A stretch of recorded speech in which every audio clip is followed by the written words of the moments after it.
被困西貢兩座祠堂之間嘅1歲大狗女夜晚終於獲救，但送去愛護動物協會期間，因為身體太過虛弱死亡。獸醫喺夜晚近8點用麻醉槍射向狗女，等佢冇知覺之後，消防用繩綁住狗腳，將佢拉出。用咗個幾鐘，終於將隻狗救返出嚟啦。消防將佢放入籠入邊送去驗傷。漁護署當時話佢仍然有生命，仲係活嘅。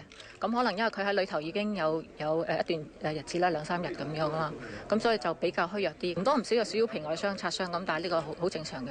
不過狗女喺送去愛護動物協會途中死亡，協會話狗女四肢受傷，被困多日，身體非常虛弱，而且肚入邊有腫瘤，並唔係村民所講話佢有 BB。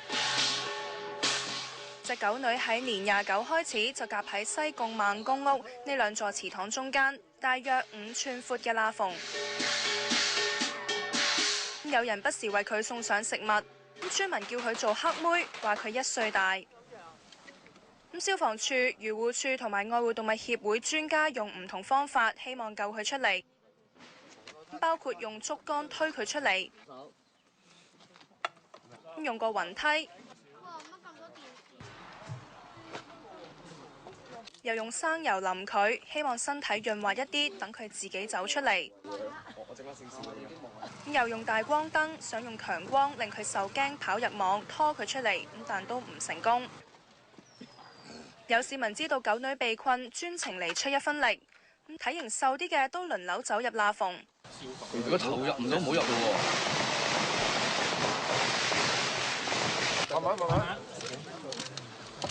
盡量將條繩咧鬥落隻膊嗰隻狗仔個下邊咧。雙手擦傷，但無功而還。隻狗咧喺上星期6已經係被困喺兩座祠堂之間嘅罅隙。